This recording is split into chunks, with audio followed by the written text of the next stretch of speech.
크리스천 베이직 마지막 시간입니다. 5번째. 교회는 하나님의 가족입니다. 따라합시다. 교회는 하나님의 가족입니다. 이제 성경에서 교회가 무엇인지를 가장 정확하고 그리고 아주 자세하게 말씀하신 곳이 이제 에베소서예요. 이 에베소서라고 했을 때 에베소는 여기 이제 지도에 나올 텐데 그러니까 1세기의 도시 이름입니다. 에베소. 그 당시에 소아시아에는 중심인데 에베소가 어딘지 보이시죠?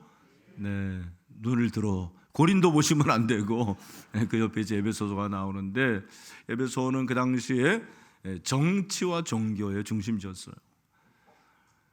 그러니까 정치가 중심인 건 알겠는데 종교가 중심이라는 것은 이교도들이었다라는 것입니다. 여기 나오겠지만 그들이 섬기는 게 이 다이아나 여신이에요. 여신. 그 여신을 숭배하고 저게 이제 우리가 보통 알고 있는 그런 여신의 상입니다. 그런데 그 신전이 나오는데 엄청나게 큰 신전이에요. 그리고 이것이 그들의 자랑, 과시가 됐습니다. 뿐만 아니라 그 당시는 그리스 철학이 발달했고 이 그리스 철학이 그들에게는 하나의 또 과시, 자랑이 된 것입니다. 그러니까 이런 환경 가운데서 교회를 얘기하는데 하나님의 비밀인 이 교회는 너희들이 알고 있는 그 신전보다 훨씬 크다. 아니 비교가 안 된다. 그리고 너희들이 알고 있는 그 철학과 비교할 수 없을 정도로 원대하다, 심오하다. 그걸 교회라 그렇게 말씀을 하시는 거죠. 3장 10절에 나오는데 우리 같이 한번 읽겠습니다. 시작. 이제는 교회로 말미암아 하늘에 있는 통치자들과 권세들에게 하나님의 각종 지혜를 알게 하려 하심이니. 아멘. 여러분, 교회는 하나님의 지혜입니다. 교회처럼 하나님의 지혜가 없는 거예요. 여러분, 이 교회를 얘기하는데 그 당시에 사람들은 교회 그럼 여전히 신전, 그러니까 건물, 우리도 보통 교회 하면은 건물로 생각하잖아요. 근데 건물이 아니다. 교회는 뭐다? 사람이다. 여러분, 교회는 사람입니다. 하나님의 백성들의 모임입니다. 그게 교회라는 거예요. 근데 그 하나님의 백성인 너희들이 과거에는 어떠했고 현재는 어떠했냐를 잘 말해주는 것이 바로 오늘 이제 19절에 있는 그러므로 이제부터라는 것은 새로운 국면인데 그 전에 그러면 어떠했느냐. 이게 12절까지 가보면 12절에 보면은 그때 너희는 그리스도 밖에 있었다. 이스라엘 나라 밖에 사람, 이거 외인이라고 보통 얘기해요. 그 외인이라는 건 외국인이에요. 외국인. 너희들은 외국인이다, 이방인이다라는 말. 유대인이 아니라는 거예요. 정통 유대인이 아닌 거죠. 그리고 소망도 없고 하나님도 없다. 이걸 나그네로 보통 얘기하는데 난민이에요. 부초 같은 인생이다. 그렇게 얘기를 해요. 그랬던 너희들이 예수 그리스도를 통해 가지고 그리스도가 십자가에 죽으시고 너희가 구원받아서 이제는 어떤 사람이 되었느냐면 바로 그때 그 신분의 변화가 19절 하반절에 있는 말씀이죠. 뭐라고 그랬습니까? 오직 성도들과 동일한 시민이요 하나님의 권속이라. 아멘. 그러니까 외국인이고 난민이었던 그들이 첫 번째는 하나님 나라의 시민이 된 줄로 믿습니다. 하나님 나라의 시민, 그 하나님 나라는 로마라는 나라와 비교가 되는데 로마가 팍스 로마나로 가장 엄청난 그런 부와 힘을 과시했는데 하나님의 나라는 그 정도가 아니다. 하나님의 나라는 정말 비교할 수 없을 정도로 엄청난 나라인데 여러분 그 하나님 나라의 시민이 된 거잖아요. 시민권이 된 거잖아요. 로마 시민권을 가지고 있으면 그게 그들에게 프리스페스가 되고 얼마나 놀라운 그러한 자격을 부여했는지 모릅니다. 그런데 이제는 예수 그리스도를 통해서 예수를 믿음으로 그런 로마 정도가 아니고 하나님 나라의 시민이 되었다. 그렇게 말씀하고 있는 거죠. 여러분, 저와 여러분은 그런 영광스러운 하나님 나라의 시민이 된 줄로 믿습니다. 뿐만 아니라 하나님의 권속이라 그렇게 말하고 있습니다. 여러분, 권속이 뭡니까? 권속이라는 말을 잘 사용하지 않는데, 권속이라는 것은, 이 권자는 돌볼 권자예요. 그리고 속은 무리 속자, 정의를 말하면 한 집에 거느리고 사는 식구, 다시 말해서 하나님의 권속은 뭐예요? 따라합시다. 하나님의 가족. 여러분, 저와 여러분은 하나님의 가족이 된 줄로 믿습니다. 아니, 남이 어떻게 가족이 됩니까? 이게 말이 안 되는 거잖아요. 피 한 방울 섞이지 않았는데 어떻게 하나님의 가족이 되는 거예요? 이것이 하나님의 비밀인 줄로 믿습니다. 예수로 우리는 하나님의 가족이 되었습니다. 하나님 아버지가 우리의 영적인 아버지가 되시기 때문에 저와 여러분은 하나님의 가족이 된 줄로 믿습니다. 어제 우리 이제 학습입교 세례 받는 분들 문답이 있었는데, 장로님 한 분이 그렇게 질문했습니다. 세례를 받게 됐는데 축하하고, 학습 받고 난 후에 변화가 뭐가 있습니까? 그랬더니 우리 6분 중에 한 분이 그런 얘기를 했어요. 교회가 내 집 같습니다. 그렇게 얘기를 하네요. 할렐루야. 깜짝 놀랐어요. 여러분, 교회가, 이 신일교회가 여러분에게는 내 집 같습니까? 남의 집 같습니까? 네. 확신하지 못하는 분들이 있는 것 같아요. 실제로 교회를 이렇게 좀 옮긴다든지, 또 새가족들 중에서는 교회와도 좀 불편한 남의 집 같은 분들이 있거든요. 그런데 교회가 내 집 같다. 얼마나 저는 감사한지 모릅니다. 여러분, 교회는 하나님의 가족입니다. 가정입니다. 그러니까 하나님의 가족의 중요한 표징이 있는데, 첫 번째가 뭐냐면 우리는 모두 하나님 아버지의 자녀가 되었습니다. 영접하는 자, 곧 그 이름을 믿는 자들에게는 하나님의 자녀가 되었습니다. 할렐루야. 그러니까 여러분, 하나님의 가족, 이게 얼마나 놀라운지 몰라요. 신일 가족? 여러분, 신일 가족은 신일교회뿐만 아니라 우리와 이름을 같이 쓰는 그런 신일 회사가 있어요. 선풍기가 유명합니다. 그래서 제가 분명히 이 회사도 가족이라고 생각할 거라고 홈피에 들어가 봤더니 실제로 이렇게 나와 있습니다. 들어보십시오. 네. 고객 여러분 안녕하십니까? 신일전자는 고객 여러분들과 위대한 여정, 그리고 위대한 동행을 함께하는 가족이며 동반자로서의 비전을 갖고 4차 산업의 핵심 기업으로 제2의 도약을 하고 있습니다. 할렐루야. 이렇게 하고 있는 거예요. 여러분, 삼성가족, 현대가족, 신일가족, 그 가족과 하나님의 가족은 무슨 차이가 있습니까? 여러분, 하나님의 가족은 우리 하나님이 우리 아버지가 되시는 거예요. 그 아버지가 저와 여러분을 사랑하십니다. 그러니까 여러분, 우리는 진짜 가족인지 아닌지를 어떻게 알 수 있습니까? 유전자 검사하면 되잖아요. 아시죠? 머리카락 빼보고, 그다음 화장실에서 뭐 가져오라고 그러죠? 칫솔은 다 알아요. 어떻게 그렇게? 거기에 다 DNA가 있는 거잖아요. 우리 몸에 염색체가 46개잖아요. 근데 부모, 아버지로부터 23개를 받고 어머니로부터 23개를 받는데, 여러분, 이 엄마와 아빠의 이 염색체가 나의 염색체와 적어도 하나는 일치를 한다는 거예요. 그러면 친자죠. 그게 가족이에요. 우리는 영적으로 예수님의 DNA가 있는 줄로 믿습니다. 그러니까 저와 여러분이 모양도 다르고 생김새도 다르고 학벌도 다르고 뭐 다 달라요. 같은 게 별로 없습니다. 그럼에도 불구하고 저와 여러분 안에는 예수님의 DNA가 있는 거예요. 예수님의 DNA로 인해서 하나님을 아바, 아버지라 부를 수 있는 하나님의 자녀가 된 줄로 믿습니다. 그래서 저와 여러분은, 여러분 옆에 있는 분들은 다 무슨 관계가 된 거예요? 이제는 형제. 할렐루야. 옆에 있는 분들 마음에 드세요? 네. 우리 한번 형제님 마음에 듭니다 해봅시다. 자매님 마음에 듭니다. 네. 우리 지우가 제일 열심히 하네. 감사해요. 예. 그래서 서신서의 형제라는 그 명칭이 엄청나고, 사실은 형제가 아니죠.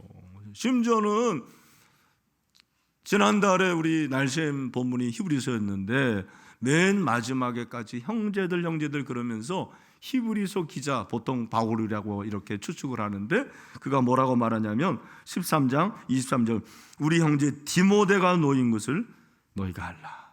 바울의 제자, 바울의 아들 같은 존재, 그 디모데에게 바울이 뭐라고 그러는 거예요? 형제라고 그러는 거예요. 그러니까 디모데도 바울에 대해서 뭐라고 그랬어요? 형제라고 그런 거예요. 여러분들이 저에게 이권희 목사님 대신에 이권희 형제라고 해도 저는 기분 하나도 안 나쁩니다. 진짜예요. 이영호 형제 그래도 되는 거예요. 장로님 대신에. 신종환 형제. 할렐루야. 우리는 형제인 줄로 믿습니다. 이게 어떻게 가냐면 DNA가 예수인데, 에베소 1장 10절, 하늘에 있는 것이나 땅에 있는 것이다 그리스도 안에서 통일되게, 하나 되게. 우리는 하나입니다. 예수 안에서 하나입니다. 에베소 4장 4절부터 6절에 보니까 뭐라고 했어요? 다 같이 한번 읽어보겠습니다. 시작. 몸이 하나요 성령도 한 분이시니 이와 같이 너희가 부르심의 한 소망 안에서 부르심을 받았느니라. 그 다음에 주도 한 분이시요 믿음도 하나요 세례도 하나요 하나님도 한 분이시니 곧 만유의 아버지시라. 만유 위에 계시고 만유를 뭐하게 해요? 통일하시고 마주 가운데 계시도다 하면, 만유를 통일한다는 것은 여러분 예수 안에서는 모든 세계가 하나입니다. 할렐루야. 저와 여러분이 하나고요. 그리고 예수 그리스도가 머리 되시는 교회는 다 하나입니다. 그게 교회의 통일성이고, 그리고 이 교회 원에 오는 모든 사람들은 예수로 말미암아 다 환영받을 수가 있습니다. 이것이 교회의 보편성이에요. 교회의 통일성, 교회의 보편성. 우리 교회는 바로 그런 교회인 줄 믿습니다. 이런 점에서 세례는 굉장히 중요해요. 오늘 6분 세례 받았는데, 입교 받았는데, 세례 잘 들으세요. 세례 자체가 하나님의 자녀를 만드는 건 아니에요. 그러나 여러분 가운데서는 나는 세례 안 받겠다, 그런 분들이 있어요. 가끔 제가 저희 모교에 저를 가르쳤던 분 중에 한 분이 그런 분이었어요. 근데 여러분, 세례는 어떤 뜻이냐면 죄 씻음이고 그리스도와 하나하는 것인데, 세례가 가지고 있는 중요한 특징 중에 하나는 뭐냐면, 세례는 내가 하나님의 가족이라는 것을 모든 사람들 앞에서 나타내는 것이 세례예요. 세례. 그래서 오늘 6분 그리고 2분의 입교 교인 여러분들은 우리 신일 가족이 된 줄로 믿습니다. 할렐루야. 그러니까 우리가 유대인이나 헬라인이나 종이나 자유다 한 성령으로 세례를 받아 한 몸이 되었다. 고린도서 12장 13절에 말하고 있어요. 한 성령으로 세례를 받았어요. 성령으로 세례받아 한 몸이 되고 한 가족이 된 줄로 믿습니다. 그렇다면 아버지만 같으면 가족인가? 가끔 장례식에 가보면 진짜 놀랄 일이 생깁니다. 진짜 가끔 있는 일인데, 배다른 형제를 만나게 되는 거예요. 우리 아버지가 돌아가셨는데 몰랐는데 두 집 살림으로, 그런 일이 가끔 있어요. 여러분, 그게 가족입니까? 호적상에는 가족일 수 있어요. 그러나 가족이 될 수가 없어요. 왜? 서로 사랑하고 돌보는 그런 만남과 관계가 없었던 거죠. 한 지방 밑에서 산다고 해서 가족이 아닙니다. 여러분, 가족은 무엇입니까? 가족은 사랑해야지 가족입니다. 저와 여러분이 신일교회 가족이라는 것은 서로 사랑하기 때문입니다. 로마서 12장 15절 중요한 말씀이죠. 다 같이 시작. 즐거워하는 자들과 함께 즐거워하고 우는 자들과 함께 울라. 아멘. 옆에 있는 여러분은 그 형제를 위해서, 여러분이 남이지만 사실은 형제이기 때문에 그의 아픔을 함께하고 그의 즐거움과 여러분들이 동행하게 되기를 소망합니다.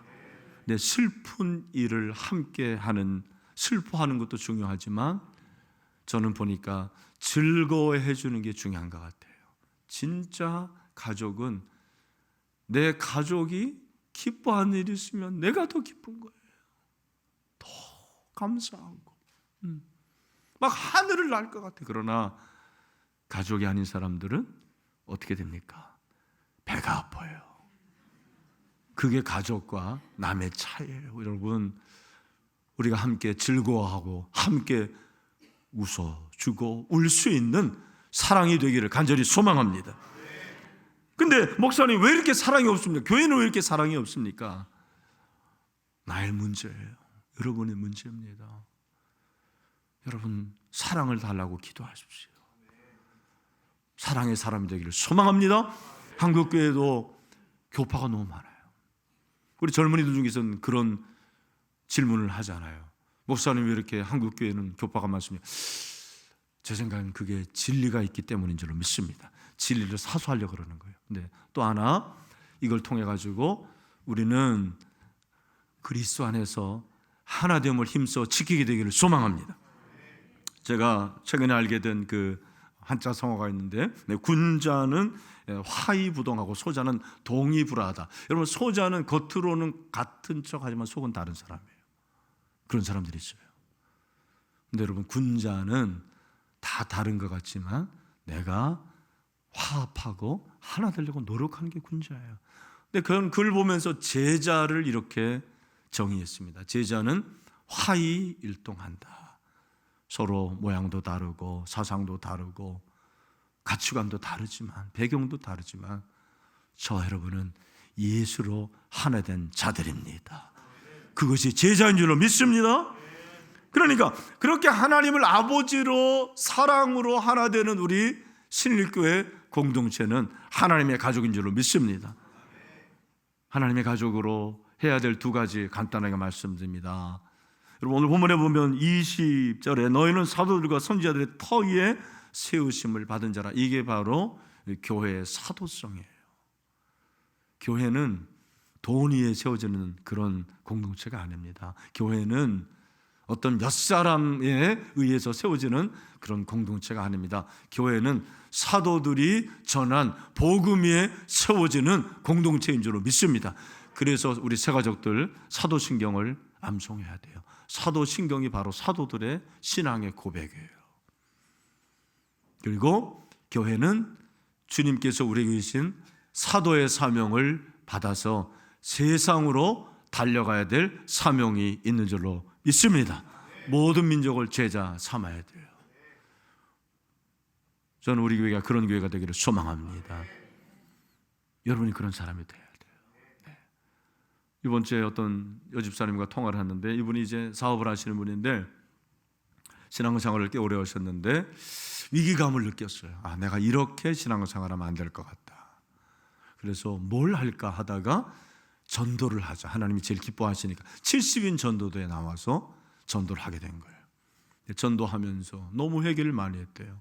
복음 전해야 되는데 성경을 너무 모르는 거예요. 그리고 그동안 복음 전도하지 못한 것에 대해서 회개를 하게 된 거죠. 그리고 지난 11월 20일 월요일 4시 반에 눈을 떴는데 계속 자빠져 잔 게 아니고 일어나서 기도를 하고 싶어가지고 무릎을 꿇고 정말 간절히 주님을 만나고 싶습니다. 주님 만나주세요. 그런 가운데서 갑자기 혀가 꼬이더래요. 방언이 나온 거예요. 방언을 하면서 그렇게 눈물이 나오고 5분도 기도 못하던 이 여집사님이 시계를 보니까 25분이 지났더랍니다. 하나님께서 그의 마음을 만져주셨고, 내 남편이 저렇게 가난한 교인 된 것 내가 변화되지 않아서 그렇구나 깨달았다라는 거예요. 우리 사랑하는 신일의 성도 여러분, 교회는 우리끼리만 좋아하고 우리끼리만 행복한 그런 공동체가 아니에요. 우리 신일교회 여러분, 이 예배를 통해서 은혜 받으시는 줄로 믿습니다.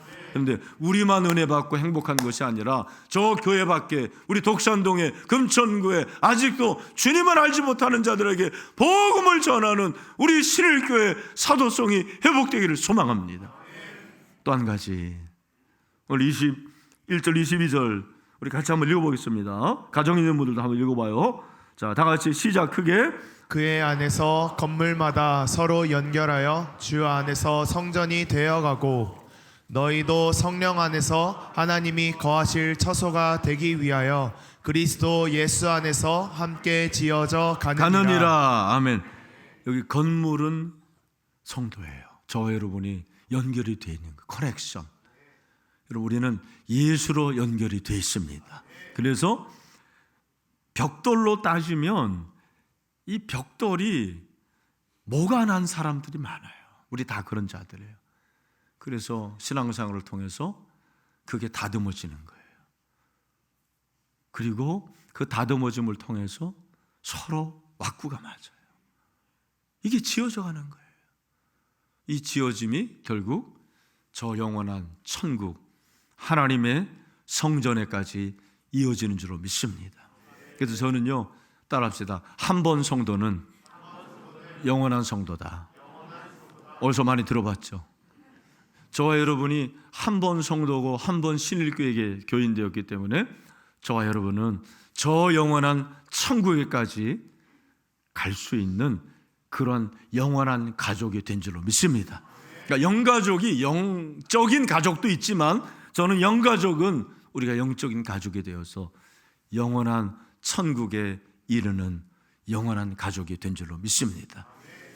우리 옆에 있는 분들 한번 보시면서 천국에서 만납시다. 네, 여러분 정말 이게 우리의 믿음의 고백이 되기를 소망합니다. 마지막으로 우리 새 가족들에게 이제 제가 마지막 시간이잖아요. 마지막 부탁드리고 싶은 것은 목장에 꼭 속하십시오.